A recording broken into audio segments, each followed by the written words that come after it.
أعوذ بالله من الشيطان الرجيم بسم الله الرحمن الرحيم سورة غافر آية نمبر 47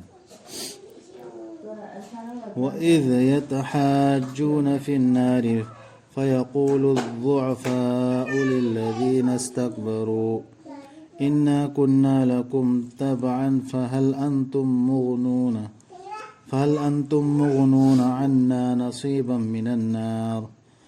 قال الذين استكبروا إنا كل فيها إن الله قد حكم بين العباد وقال الذين في النار لخزنة جهنم ادعوا ربكم يخفف عنا يوما من العذاب قالوا أولم تأتيكم رسلكم بالبينات قالوا بلى قالوا فادعوا وما دعاء الكافرين إلا في ضلال إنا لننصر رسلنا والذين آمنوا في الحياة الدنيا ويوم يقوم الأشهاد يوم لا ينفع الظالمين معذرتهم ولهم اللعنة ولهم سوء الدار ngarang Firaun gi maida yai be yo khredna no Firaun gi group namdang amsung nongthin hoi maidum hoida ulli yai ri hedda adui makhani liyo makoina marayen agada badu mainung du ason ba singduna haigani aring ba singduda tasenamak aikhoidi supnagi nakhoigi tung illubani aduna nakoina lauthokpi gadra aikhoidagi maigi sarukha son ba singduna aikhoidi nakoina haiba haibdu illa salubni da kitang hantan ba agada nakoina maigi dandisi maisasi aring ba singduna hairakani तसेनामक अखोय पुमनमक मसिगी मनुंगदा लैरबनी तसेनामक अल्लाहना बिचार तौबिखरबनी मागी मनाइसिंगी मरक्ता चौसिंगन हाइरिमे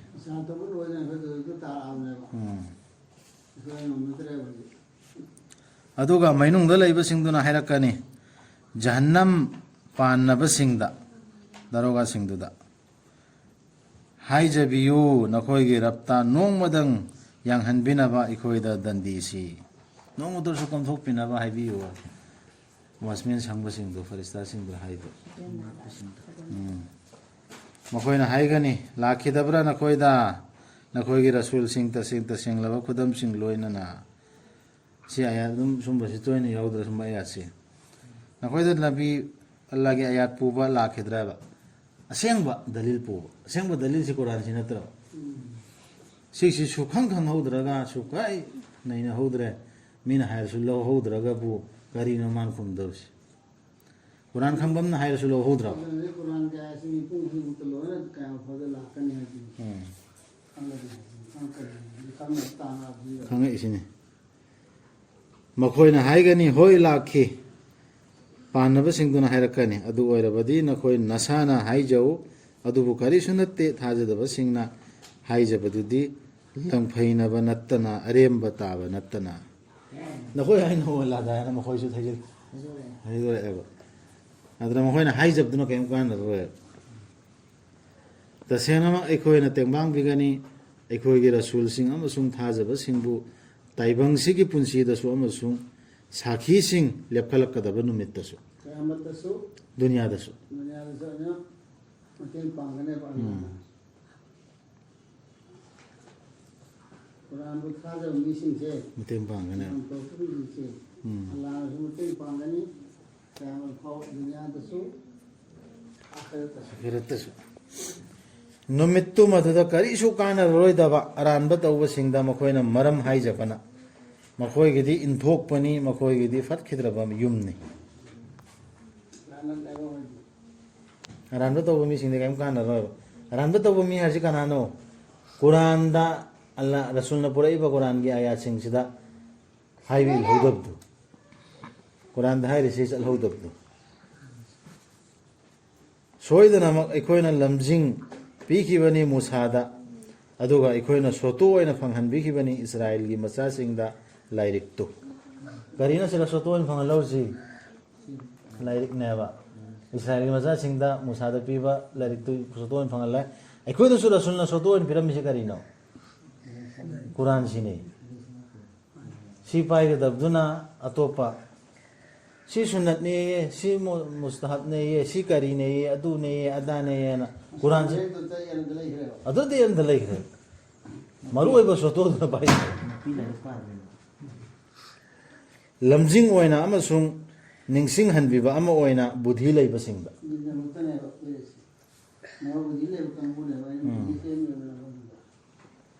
budhi layana Allah na pira ime khoida sinna isi adu budhi du sisin adra lawro ene khoi lawdre soto aduna khanglo o Muhammad sallallahu alaihi wasallam dase aduna khanglo o Muhammad sallallahu alaihi wasallam dasenamak Allah gi wadadi achumbani ni jau napap ngakpi na ba amasung sakso lu nangi rapki matik mangal thagatuna numidang wai amasung ayukta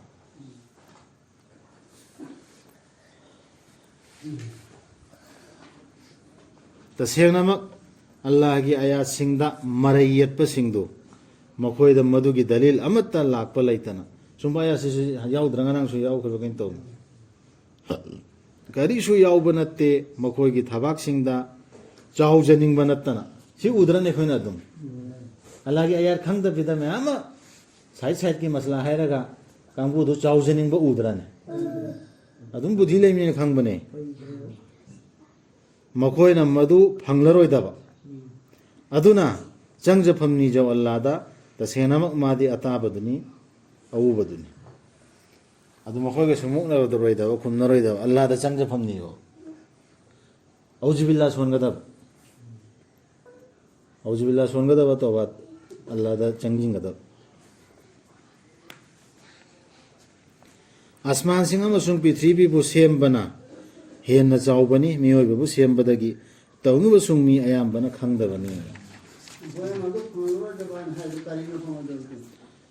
mohoina chawjaningi ba thaktu chawsung amaroi dabdu adu sidadi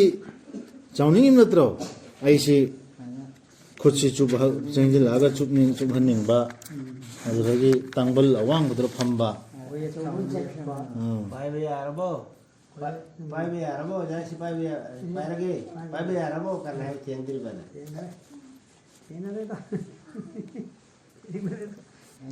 मानव नते मितांग बगा ओ बगा नत्रगा थाजबा अमसुंग अफबा थबक सिंग तौबा सिंगा फत्तबा तौबा सिंगा खजिक दनी न कोइना खंथरिबदु नखोज मानन तौदेबा जो अलाम का मैं मानना तौदु बादा खलो फत्तबा हाजबा थाजबा विसे नखोज मसिन हो दुना मानन जन तौदेबा जो आखे आखे तो अल्लाह ने करम मानन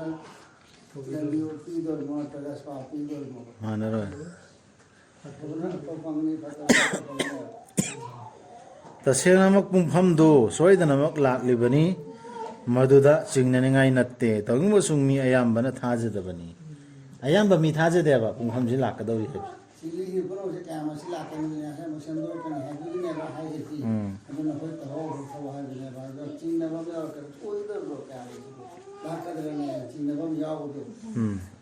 अदुनि दि चिंगनबा नि तसेनामा अदु चिंगनया लेते रो का अय लाकनि हाइजि सोद लादे न कन चिंगनरेबा अदु मसि वासि मी अयामबरदि मसि थाजिते अद्रे अमाना हंजिन हंजिन आयात सुंबसी अदुम हंजिन हंजिन याहल ऐसी मरु ओइना पारिबा तारिबा इखोइदो निंसिंग हल इमनत्रा सिंगलाई मरु मरु याम ओइ निंसिंग हल इम मरु सोइबा यामर को थाजिदा मिजि कन तमल तौरोय के थाजरेन लेरिबा इखोइदा हंजिन हंजिन निंसिंग हल इमे तौनि हासि के खंग म लेबर तेला हैना खाय बिलो याउदि इमान दखो मुमिन सिंदे सि मनुसे मुमिन ले नंसे सि मनुसे सनि तौदो वनते करी तौदो खंगते साहोरो आइ याउबने तो सिंगलो पुता मन नत्रो अदु का म थाजिदा बनि ने नखोई गिरबना हाय ꯀꯧꯖꯔꯛꯎ ꯗꯨꯋꯥ ꯇꯧꯔꯛꯎ ꯑꯩꯉꯣꯟꯗ ꯑꯩꯅ ꯄꯥꯎꯈꯨꯝꯕꯤꯒꯅꯤ ꯅꯈꯣꯏꯗ ꯅꯈꯣꯏ ꯗꯨꯋꯥꯗꯣ ꯑꯩꯅ ꯀꯕꯨꯜ ꯇꯧꯕꯤꯒꯅꯤ ꯅꯈꯣꯏꯗ ꯇꯁꯦꯡꯅꯃꯛ ꯑꯩꯒꯤ ꯏꯕꯥꯗꯠꯇ ꯄꯣꯡꯊꯣꯛ ꯆꯥꯎꯊꯣꯛꯄꯁꯤꯡꯗꯨ ꯃꯗꯨ ꯇꯧꯅꯤꯡꯗꯕꯁꯤꯡꯗꯨ ꯁꯣꯏꯗꯅꯃꯛ ꯆꯪꯒꯅꯤ ꯖꯍꯟꯅꯝꯗ ꯇꯣꯟꯊꯅ ꯗꯨꯋꯥꯁꯤ ꯅꯠꯇ꯭ꯔꯣ ꯏꯕꯥꯗꯠ ꯍꯥꯏꯔꯤꯁꯦ ꯁꯤ ꯑꯌꯥꯁꯤ ꯃꯇꯨꯡ ꯏꯟꯅ ꯗꯨꯋꯥꯁꯤꯅꯦꯕ ꯏꯕꯥꯗꯠꯁꯤ ꯑꯗꯨ ꯏꯕꯥꯗꯠ ꯄꯣꯡꯊꯣꯛ ꯆꯥꯎꯊꯣꯛꯑꯗꯤ ꯑꯜꯂꯥꯗ ꯈꯛꯇ ꯑꯜꯂꯥꯅ ꯀꯧꯖꯔꯛꯑꯣ ꯑꯩꯉꯣꯟꯗ ꯗꯨꯋꯥ ꯇꯧꯔꯛꯑꯣꯅ ꯍꯥꯏꯔꯦ ꯍꯥꯏꯔꯒꯁꯨ ꯑꯃꯨꯛꯀ ꯑꯩ ꯃꯔꯛꯇ ꯑꯃ ꯍꯥꯞꯀꯅꯦꯅ ꯄꯣꯡꯊꯣꯛ ꯆꯥꯎꯊꯣꯛꯏ ꯀꯥꯡꯕꯨꯗꯣ ꯑꯩ ꯑꯜꯂꯥꯗ ꯍꯥꯏꯔꯣꯏ ꯅꯠꯇ꯭ꯔꯒ ꯗꯨꯋꯥ ꯇꯧꯔꯣꯏ ꯀꯔꯦꯅ ꯄꯣꯡꯊꯣꯛ ꯆꯥꯎꯊꯣꯛꯏꯗꯣ ꯏꯕꯥꯗꯠ ꯇꯧꯗꯧꯕ ꯆꯞ ꯃꯥꯟꯅꯔꯤꯅꯤ ꯗꯨꯋꯥꯁꯤꯅꯦꯕ ꯏꯕꯥꯗꯠꯁꯤ ꯑꯗꯨꯁꯤꯗ ꯍꯥꯏꯔꯤꯁꯤ ꯑꯩꯒꯤ ꯏꯕꯥꯗꯠꯇꯒꯤ ꯄꯣꯡꯊꯣꯛ ꯆꯥꯎꯊꯣꯛꯏꯕ ꯍꯥꯏꯅ ꯍꯥꯏꯔꯤꯁꯤ ꯍꯧꯖꯤꯛ ꯗꯨꯋꯥꯁꯤ ꯃꯊꯛꯇ ꯍꯥꯏꯈꯤꯕ ꯗꯨꯋꯥꯁꯤꯅꯤ ꯁꯦꯟꯇꯦꯟꯁ ꯑꯃꯠꯇꯅꯦꯕ ꯗꯨꯋꯥ ꯍꯥꯏꯔꯤꯁꯤꯗꯤ ꯀꯨꯔꯥꯟꯗ ꯁꯟꯗꯣꯛꯅꯗꯨꯁꯨ ꯌꯥꯎꯈ꯭ꯔꯦ ꯄꯨꯔꯥ ꯊꯃꯣꯏꯗꯒꯤ ꯑꯜꯂꯥ ꯀꯧꯖꯕꯗꯨꯅꯦꯕ ꯑꯜꯂꯥꯗ ꯆꯨꯝꯅ ꯃꯐꯝ ꯃꯇꯝ ꯆꯥꯅ ꯆꯨꯝꯅ ꯅꯃꯥꯖꯁꯨ ꯗꯨꯋꯥꯅꯤ ꯑꯜꯂꯥꯅꯅꯤ ꯁꯦꯝꯕꯤꯈꯤꯕꯗꯨ ꯑꯍꯤꯡꯕꯨ ꯅꯈꯣꯏꯒꯤꯗꯃꯛ ꯃꯗꯨꯗ ꯅꯈꯣꯏꯅ ꯄꯣꯊꯥꯖꯅꯕ ꯑꯗꯨꯒ ꯅꯨꯡꯊꯤꯜꯕꯨ ꯇꯥꯏꯕꯪꯕꯨ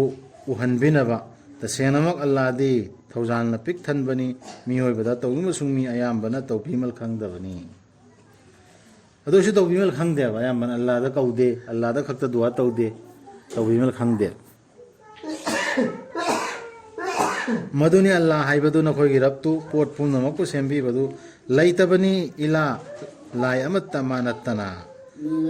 ꯑꯗꯨꯅ ꯅꯈꯣꯏꯕꯨ ꯀꯔꯝꯅ ꯋꯥꯈꯜ ꯂꯥꯟꯅ ꯄꯨꯍꯜꯂꯤꯕꯅꯣ ꯃꯉꯣꯟꯗ ꯈꯛꯇ ꯍꯥꯏꯖꯔꯒ ꯃꯥꯅ ꯍꯥꯏꯔꯤꯕꯁꯤꯡꯁꯤꯗ ꯆꯦꯠꯅ ꯄꯥꯏꯔꯒ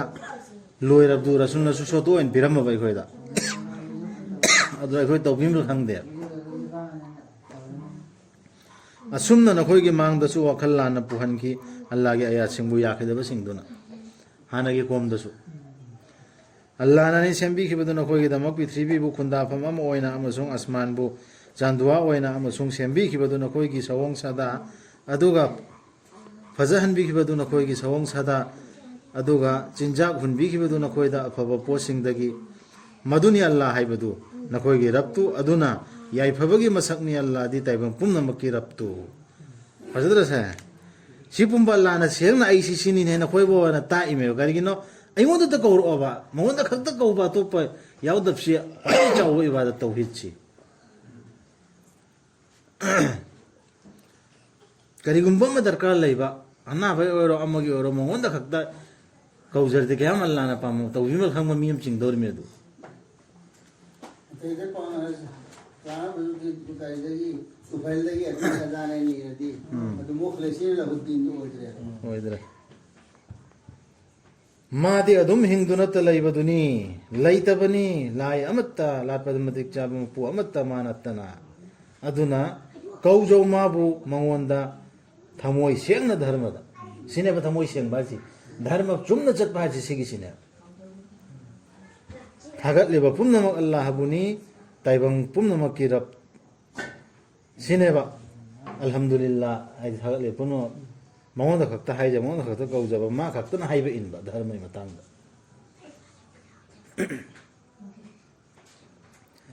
ꯍꯥꯏꯌꯨ ꯑꯣ ꯃꯨꯍꯝꯃꯗ ꯁꯜꯂꯜꯂꯥꯍꯨ ꯑꯂꯩꯍꯤ ꯋꯁꯜꯂꯝ ꯇꯁꯦꯡꯅꯃꯛ ꯑꯩꯉꯣꯟꯗ ꯊꯤꯡꯂꯦ ꯅꯈꯣꯏꯅ ꯑꯜꯂꯥꯍꯕꯨ ꯊꯝꯂꯒ ꯀꯧꯖꯔꯤꯕꯁꯤꯡꯗꯨ ꯂꯥꯠꯄ ꯑꯩꯉꯣꯟꯗ ꯇꯁꯦꯡꯂꯕ ꯈꯨꯗꯝꯁꯤꯡ ꯂꯥꯛꯂꯕ ꯃꯇꯨꯡꯗ ꯑꯩꯒꯤ ꯔꯕꯇꯒꯤ ꯑꯩꯉꯣꯟꯗ ꯍꯨꯀꯨꯝ ꯇꯧꯕꯤꯔꯦ ꯆꯪꯖꯅꯕ ꯇꯥꯏꯕꯪ ꯄꯨꯝꯅꯃꯛꯀꯤ ꯔꯕꯇ ꯗꯤꯟ ꯏꯕ꯭ꯔꯥꯍꯤꯝ ꯑꯩꯈꯣꯏ ꯆꯠꯂꯤꯃꯦ ꯑꯩꯈꯣꯏꯁꯨ ꯀꯜꯃꯥ ꯁꯣꯜꯂꯤꯃꯦꯅ ꯂꯩꯔꯤ ꯅꯠꯇ꯭ꯔꯣ ꯔꯁꯨꯜꯒꯤ ꯃꯇꯝꯗ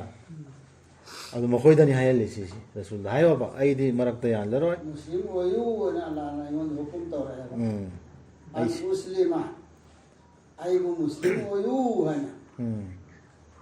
ꯏꯁꯂꯥꯝꯗꯩ ꯅꯠꯇ꯭ꯔꯣ ꯃꯨꯁꯂꯤꯃ ꯂꯥꯛꯏꯁꯤ ꯃꯨꯁꯂꯤꯝ ꯑꯣꯏꯌꯣꯅ ꯑꯩꯉꯣꯟꯗ ꯍꯨꯀꯨꯝ ꯇꯧꯔꯦ ꯑꯗꯨꯅ ꯑꯩ ꯊꯃꯣꯏ ꯁꯦꯡꯅ ꯆꯪꯁꯤꯜꯂꯦ ꯇꯥꯏꯕꯪ ꯄꯨꯝꯅꯃꯛꯀꯤ ꯔꯕꯇ ꯃꯥꯅꯅꯤ ꯍꯥꯏꯗꯤ ꯑꯜꯂꯥꯍꯅꯅꯤ ꯅꯈꯣꯏꯕꯨ ꯁꯦꯝꯕꯤꯈꯤꯕꯗꯨ ꯎꯐꯨꯜꯗꯒꯤ ꯑꯗꯨꯒꯤ ꯇꯨꯡꯗ ꯐꯝꯕꯤ ꯃꯔꯤꯛ ꯑꯃꯗꯒꯤ ꯑꯗꯨꯒꯤ ꯇꯨꯡꯗ ꯅꯞꯇꯨꯅ ꯌꯥꯟꯅꯕ ꯑꯅꯪꯕ ꯃꯔꯤꯛ ꯑꯃꯗꯒꯤ ꯑꯗꯨꯗꯒꯤ ꯃꯥꯅ ꯄꯨꯊꯣꯛꯄꯤꯔꯛꯄꯅꯤ ꯅꯈꯣꯏꯕꯨ ꯅꯥꯋꯥ ꯑꯃ ꯑꯣꯏꯅ ꯑꯗꯨꯗꯒꯤ ꯌꯣꯛꯈꯠꯄꯤꯕꯅꯤ ꯅꯈꯣꯏꯕꯨ ꯀꯧꯖꯔꯛꯅꯕ ꯅꯈꯣꯏꯒꯤ ꯃꯄꯨꯡ ꯃꯔꯩ ꯐꯥꯕ ꯍꯥꯏꯕꯗꯨ ꯌꯧꯖꯔꯛꯅꯕ ꯅꯈꯣꯏꯒꯤ ꯃꯄꯨꯡ ꯃꯔꯩ ꯐꯥꯕ ꯍꯥꯏꯕꯗꯨ ꯑꯗꯨꯗꯒꯤ ꯑꯣꯏꯖꯔꯛꯅꯕ ꯑꯍꯜ ꯑꯣꯏꯕ ꯍꯥꯏꯕꯗꯨ ꯑꯗꯨꯒ ꯌꯥꯎꯏ ꯅꯈꯣꯏꯒꯤ ꯃꯅꯨꯡꯗꯒꯤ sihanbibasу madugi mangda hanoidringayda pumnamaktu nakoina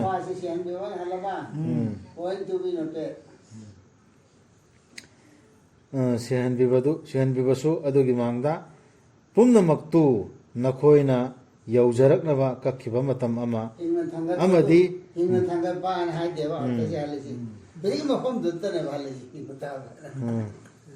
amadi masida nakoina khantajaraknaba adu tanateda sura feel gidasu halidun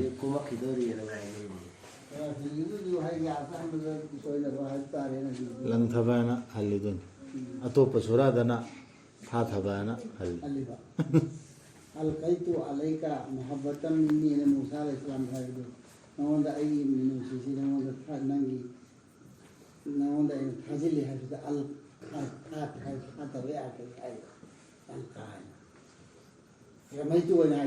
adu sahai adraga man asomda garina sulaiman gi chithi pijin badu chekna adrasu alki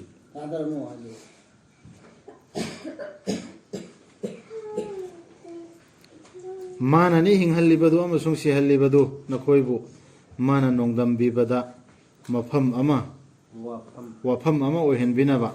mana maduda oyuta haibani aduga madu hekta oibani aduga ma pangal ji aduga di kalla ai sakti ja lai sakti ja aduga di kalla ai ko na khusin thorang tor sab am to durate ma di aduk chaw aduk chaw khram mapuda haidraga kana haidorsi kun thai pune wadi nangna udabra ya masa pun si ore kun thai pun atro ma kun seme suman to tan sem dare wa amwa ku rai ba sem da to agi nte nangna ore to sansar si semu udabra ko semu udabra na nangna udabra marayet pa singdo Allah gi ayat singda kaya da thaidok han khraba makhoibu achumbadagi Allah gi ayat singda yet pa singduni nathidra se yadaba singdo lairik tubu aduga aikhoina aikhoi gi rasul singal loinana thakiba singdu makhoi thuna khanglakani makhoi gi aran budu makhoi gi mangak singda yol ho kol ho sing amasung yotli sing thujinduna makhoi bu chingchillakpa matamda adra khangakane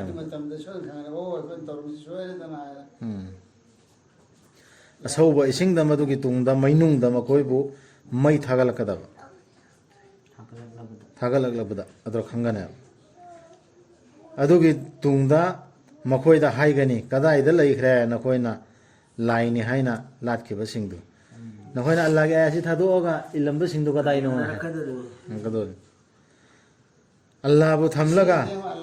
Allah bu thamlaga ato pamu bu Allah ne la nate ba hai ala pami danate ba hai si natte adana di shirka to si Quran thado ko si shirka to mane Allah gi thado ko Quran thado ko si Quran thado ga to palai ma ando to ne ne kirega Quran thado ko si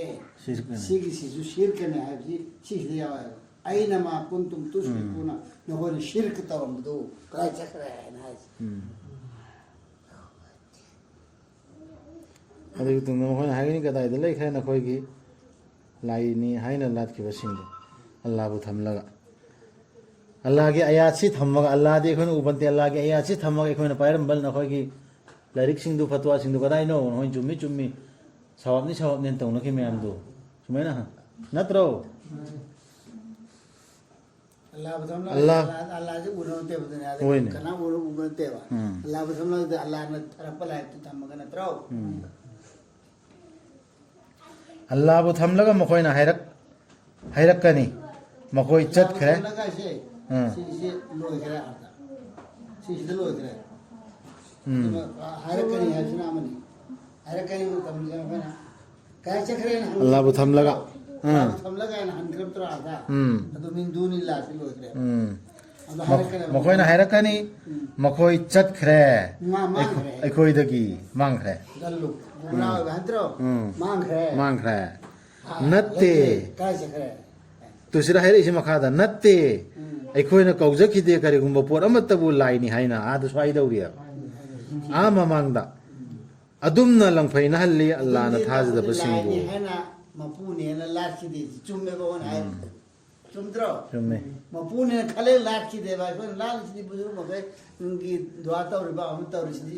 ꯁꯦꯕꯥ ꯇꯧꯔꯤꯁꯤꯗꯤ ꯃꯈꯣꯏꯅ ꯍꯌꯦꯡ ꯑꯩꯈꯣꯏꯒꯤꯗꯃꯛꯇ ꯁꯦꯕꯥ ꯇꯧꯕꯤꯒꯗ꯭ꯔꯥ ꯅꯠꯇ꯭ꯔꯒ ꯃꯈꯣꯏꯅ ꯑꯜꯂꯥꯍꯗ ꯍꯥꯏꯕꯤꯔꯨꯗ꯭ꯔꯥ ꯍꯥꯏꯅ ꯃꯈꯣꯏꯒꯤ ꯇꯧꯕꯅꯤ ꯑꯗꯨꯅ